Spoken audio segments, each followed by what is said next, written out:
Kalisus Maramba, danger, c'est beau, ta BTV3. Chaîne sur YouTube. BTV3. Bana poto, bana partout, bana monde entier. Balobi site à monene. BTV3. Babi, landa mambo bien na kata BTV3 pour se retrouver.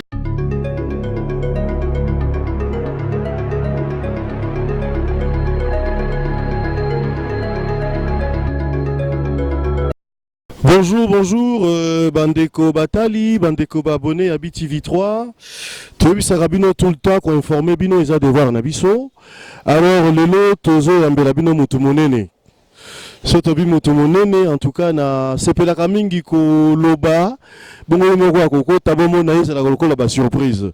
En tout cas sans plus tarder toko yambela bino invité nabiso azokota na plateau bino découvrir ye olienga na tanga kombo to na présenter ye.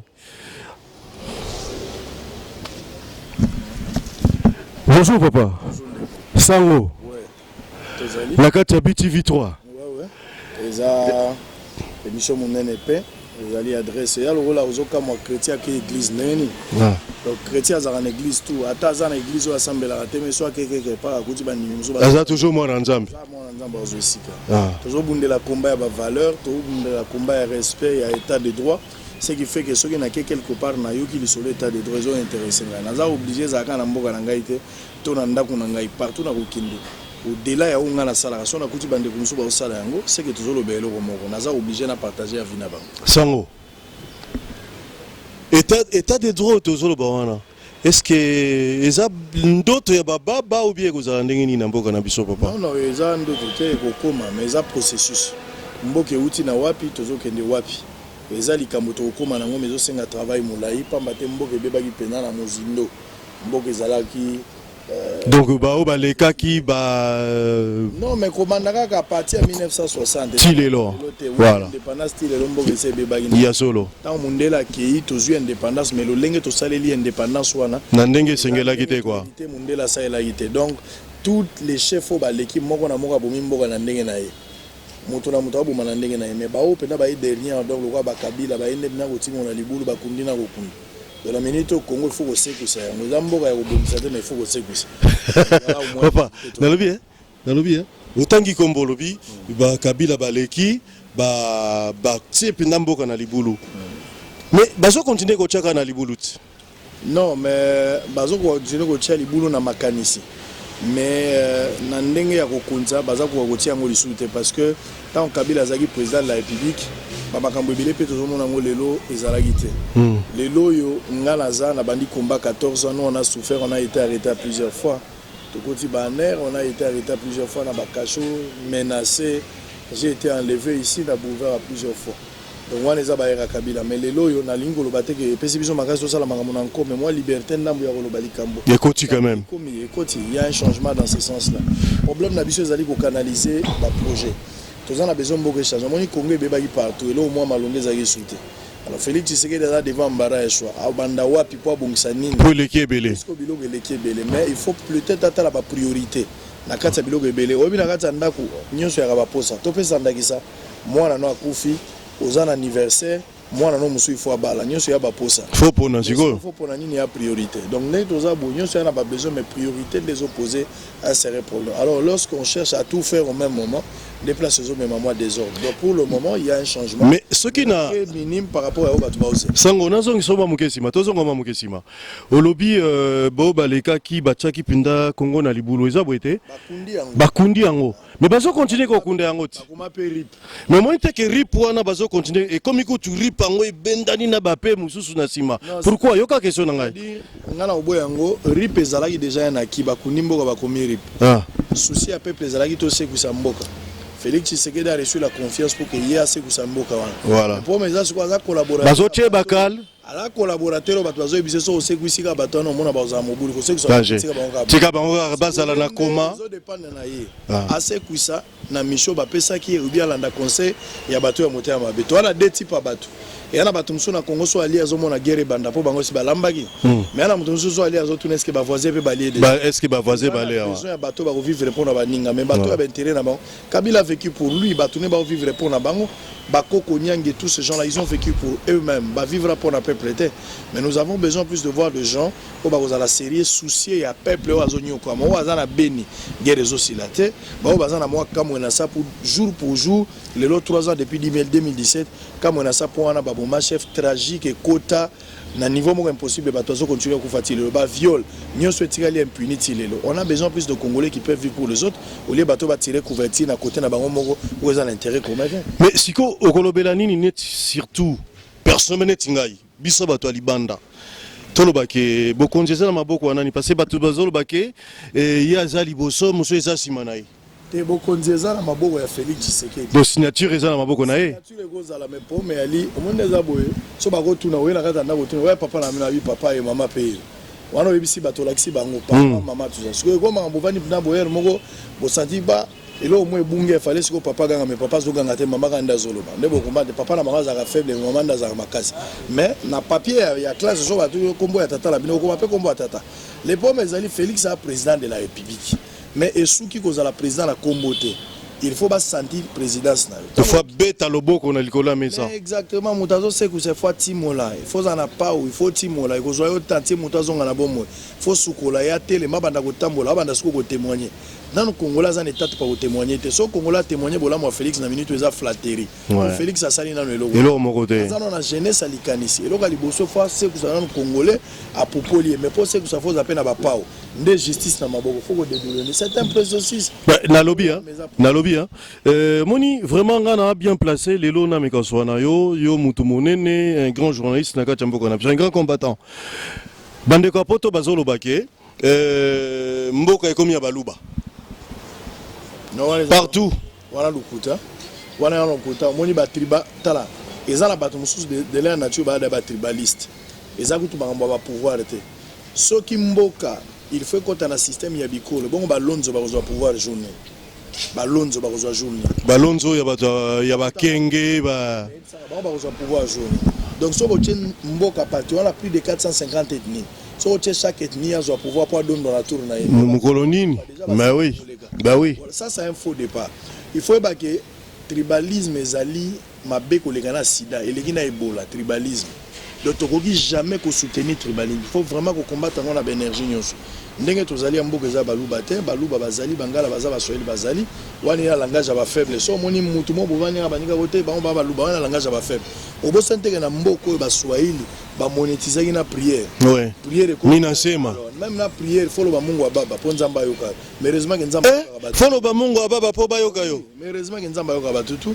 bangala ba dondo akipe mais cette histoire il faut mettre fin à cette hémorragie faut voir mboka na ba discours ya o eza côté na biso ba wa côté soto côté na likamone eza libulu munene mais sikoyo ça puis je combat ça et puis o bande kwa poto azo ba ngimbo ekomi ya luba wana ya motema mabe soko ki mutalobi lo ka bon motema mabe ngala bosolo na politique naza na bateau na travail na ba na ko tuno mulu bazanani j'ai 7 gars qui travaillent avec moi o bisanga mulu bazanani assistant na ngamo principal aza mulu bate o blaza mulu ba anja za mulu ba bana nyoso wasake pa na ngasi baza balu ce sont des camarades je travaille avec précieux Mouyo Gaza Moulouba Nadine Pouloumba Za Moulouba aujourd'hui même dans la combo il y a rien de balouba là-bas mais ngala on va na bango bon tribalisme ça bilora lukuta moto aza tribaliste aza de faible d'esprit yonne ngozabu so zo mona ke bisonde to za boto linga tribalisme biso ke bon momi oyo bimanga na yo moto atekela bière na bar azalaka moto ekolo na yo bongo boulangerie lipa yo somba ezaka famille na bino taxi au somba repona moto ekolo wana ya bilora lukuta et l'équipe ebola ils ont maladie ma bête tribalisme surtout longo yango tozala uni poto ke liboso division na biso zo profiter na ba dirigeant so il peut plaza désolé il faut plus tozala uni bon natunia na meiko sillonner quand on parle de l'environnement na tamboli mo muke na Kinshasa na moni baso de mouton ba msu ba benga mutu amboji so de mouton ba bi mutu amboji. Je crois mardi, c'est vendredi là, Félix Azaki est pris au piège. Il y a un saut de mouton dans Awana de bonhomme. Papa Lobani, circulation Mbokezako, béba, voiture les autres tamboula millimètre par millimètre. Non, on a français politique à conséquence. C'est-à-dire, au lieu d'avoir une politique de prévention, parce que gouverner, c'est prévoir. Et ils n'ont pas prévu. C'est un fait. Jamais voilà. Mais ils ont prévu quoi? Alors, exactement. Il faut déjà, d'une autre manière, prévoir quelque chose. Mais ceux qui c'est encore un grand désordre. Mais si quoi combien anarchie? Non, ils ont anarchité. C'est-à-dire, toujours continuer à tambour en tout-cas. Parce qu'ils ont créé des bouchons dans Mboka. C'est ça l'anarchie. Respect à tel côté. Non, code de la route, c'est autre chose. Oui. Il ne faut pas qu'on fasse l'amalgame. Ouais. Code de la route, c'est un makamusus. On a essayé de faire voilà. Donc, on a ça là. Un multisystème. Exactement. Code de la route, il faut que les sabateurs ça, c'est un fait. Ouais. Mais au-delà de ça, c'est un autre problème. Au-delà de Banzela, ça c'est encore un autre problème. Ils ont un problème temps, ils ont un problème à court terme et à long terme. Il y a un money, que ça l'Anzela n'a d'accord. Au vendre à Libanda, biso voyage rapide, tu as qu'à côté na binoto zonga. So des motos, ils ont mboka bossé au ça so des motos. Na mboka nyo c'est un mec qui va. Les ali. Babenga ngo ba tobogan. Il fallait plus la voie secondaire la voie secondaire est athée. Pour ça, ça la so des moutons. Biso tolé quand on a Banzela musu ya 4. Tu peux sentir en côté. Mais ceux qui ont place pour ça la so des moutons, on a une zélé sengeli tous les cas. Comme a déjà un problème. Surtout les villes pesa vraiment urbanisées bien et puis tout ça vraiment enclavé, ce n'est pas intéressant. Papa tozo chité. Papi Tamba lobi. Ce qui Félix Tshisekedi a sacré au Kitsai. Nalandi Constant Moutamba, à peu près la même chose. Ça veut dire qu'il n'y a aucun respect envers les chefs. Mais c'est un Congolais quand même. Non. Papi Tamba, c'est un Congolais. Papi Tamba, il représente quoi? À part la médiocrité, il représente quoi? Papi Tamba, la TV, les gaga. Ah ouais, Papi Tamba, les gaga. J'ai une émission, pour ne pas dire la seule, mais je suis parmi les top, il y a des émissions, les Naïve démocratique du Congo. Ce sont les gens qui ont peur. Vous pensez que moi j'aurai le temps de rester pour... Non, arrêtez avec ces histoires. Papi Tamba epi. Soka linga au sala droit de réponse na bosolo na politique na BT bilo. Akenda Papi Tamba nengo ebi Papi Tamba. Il peut encore dire quelque chose. Papi Tamba a battu campagne ici pour na Chadari. A battu campagne pour na Chadari. Kabila a privé à Moïse Katumbi le pouvoir. Et il a privé à Kamere. Il a privé à sa propre femme. Il a privé à Katumba Mwaki. C'est quoi il peut s'en Papi Tamba. Même Papi Tamba a surpris. Est-ce qu'ils étaient d'abord informés que... Bochab aussi, hein? Bochab, écoute, tu y es, elle est là qui est grave. Ouais, mais elle est là qui est mougoloana. C'est normal. D'abord, on peut se foufou, mais on peut se chips. Bon.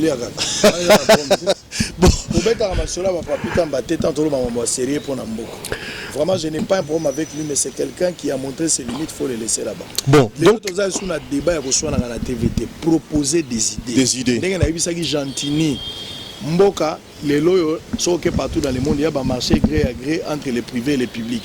Jamais au coup à quelque part, l'État est Morazo Tonga. Il travaille toujours avec des hommes d'affaires. Avec les privés, ouais. Le rôle en Nengue Tozabo na Kinshasa, Ngabe Gotikala Kobunga Yango Mogota, il faut un milliardaire qui peut venir à Sengengaba, mais à Tongi Cité Moussou Nansele, à condition train Zala, Nzele Zala Malam ou Nzezali, va créer tout ce qu'il faut comme besoin élémentaire, bah supermarché. Après, bah yé Kozong, bah Tongi. Gouvernement Dunka Bazolo Bagenasu, bah Kombo ya Bato. Ake Kopé Sananani. Ake Kopé sa Kabila. Il faut arrêter avec ces histoires. Je n'attends mais de quel droit déjà Kosala Yango? C'est pas lui le président au moins? Le gouvernement. Oui. Gouvernement a Kosala Iloko Mogote. Pour tout ça, démocratie, la dictature. Ouais. Qu'est-ce que vous attendez de tout voilà. On est comme mélangé quoi. Le social et congolais, Ata Félix a la bonne foi naïe, mais il ne va pas s'en sortir, d'autant plus que Kabila est là. Baroutier est toujours le bâton dans le roue. Souci à Kabila les alliés, Abébissa Félix Tshisekedi, Abébissa Fayoulou Nasuka, Kabila aux le moins mal de tous les Congolais. À un certain moment, le politicien, c'est vrai que je préfère. Tous Kabila, voilà. Et Bitunez à Yangwana. Alors, tu as cité, est-ce que tracasserie policière, papa? Tracasserie, c'est l'éducation. Éducation. La prise en charge, d'abord, il faut travailler police yango kolongola bateau ya kala baoyo babebisi mosala pe baoyo bakoli déjà bakende ba retraité kozwa ba jeune université, mais il faudra aussi mbongo ezala pour permettre la jeune wana bazokelo na fin du mois, parce que koyaka na bato boité sans salaire ça n'existe pas. Il y a de jeunes baza bourré na savoir baza pe na volonté vraiment ya osala mosala, mais problème ali bofuta bango nini. Les hommes en uniforme c'est un homme intègre, mais problème ali bato belé balia bango mozongo lo mosala cop, ce qui n'est pas très bien pour la société Nabiso. Un policier doit être un modèle. Si il y a un aéroport partout, côté policier, au Talibo, c'est l'image d'un pays. Mais un policier qui est en aéroport, dans ce cas, il salut. Félix Tshisekedi il n'est pas un magicien. Les policiers, ça salut, ça chef devant les policiers. Non, mais c'est grave, c'est grave. Il y a un diaspora qui combat moi, un groupe de bateau, pourquoi on a les policiers à mon amour. Mais messieurs, je dis et je le répète, et ça campagne n'a pas de il y a peuple comprendre que les policiers à mon amour, ça n'a policiers ont vu un contribuable congolais, et puis les policiers ont obligé à battre le biloko. Donc il est à ton service. Il y a un service à policier. Il y a un service, il y a vie dans le sens où il y a respecter les droits et les intérêts, pour respecter les devoirs. C'est ce qui est plus important. Mais par rapport au travail, les policiers dépendent de toi. Toi, tu ne dépends pas de lui. Toi, tu dépends de loi. Et là, l'État, c'est clair. Tout ce qui sera papa. Bolobinini. Tambwe Mamba. Na Sénat, Mabunda, na Assemblée nationale. C'est n'importe quoi. On ne peut pas faire passer le temps pour parler de ces gens-là. C'est n'importe quoi. Ceux qui ont l'ongoli bosolo na politique, na chaîne ya Roubaix, on parle en Afrique. C'est parce qu'on m'a imposé de parler en bien des Tambwe Mamba. C'est parce qu'on m'a imposé de parler en bien du FCC. Je ne pouvais pas supporter ça. Je claquais la porte. Je ne peux pas parler de ces gens-là. Ça, c'est de faire passer le temps inutilement. Laisse-moi parler du peuple, de la valeur. Laisse-moi parler de l'avenir du Congo. Laisse-moi parler de cette jeunesse. Laisse-moi réfléchir comment mettre fin à cette hémorragie. Il y a guerre, il y a Est. Parler d'Ebola, parler de Minembwe, comment mon peuple est envahi. Panier aménagé. Parler d'investissement, parler de la douane, parler de l'identité, parler de la valeur de la femme congolaise. C'est ce qui est plus important. Voilà. Non, mais ça c'est n'importe quoi. Où est l'éducation? C'est presque tué. L'assainissement. Ce sont des problèmes sur lesquels on doit parler. Moi, je ne peux pas parler de Tambwe, qu'est-ce que je vais gagner là-bas? L'éducation par terre. Bana bazo si ça bazu ba lauréat na ba diplôme soko yoki ba français na bango c'est qui? N'importe quoi, je parle pas. Kabila il a tué l'enseignement? N'importe quoi, je parle pas de ça. OK. Dernier mot papa. Non, merci d'être Sango. Pour approcher Bisso, ils ont déjà quelque chose de très bien dans le sens que au-delà de Makambutu, tu es venu quand même nous voir pour nous rebander une tosa à Moussala. Quand je appelle mon candidat Bisso, hormis Moussala, tu te rappelles le présentateur. Moi, ça me va droit au cœur. Merci pour l'approche. Je pense que Zamba Aliboso, il y a une opportunité.